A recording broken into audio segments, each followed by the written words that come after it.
आवडायला मला नातूच पाहिजे. अहो आई, आता यात माझे काय चूक? आपल्या खानदानाचं नाव काय तुझ्या पोरी मोठ्या करणार आहेत का? एक लक्षात ठेव, पोरगा झाल्याशिवाय मी तुला थांबू देणार नाही.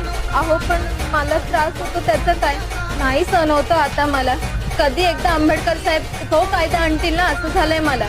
नाव काढू नको त्या आंबेडकराचं. आंबेडकर साहेब, काही करून या सगळ्यातनं आम्हाला बाहेर काढा. पोरं जन्माला घालायची आणि चूल फुकत बसायची, यातच दिवस चालेत आमच्या बाईच्या जातीचे. साहेब, जिवंतपणी मरण यातना नाही सहन होत आता.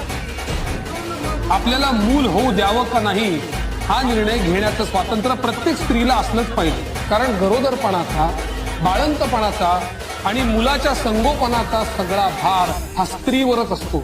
त्यामुळे कोणत्याही कारणाने जर एखाद्या स्त्रीला मूल होऊ देण्याची इच्छा नसेल तर तिला गर्भधारणच टाळता येण्याची सुविधा असलीच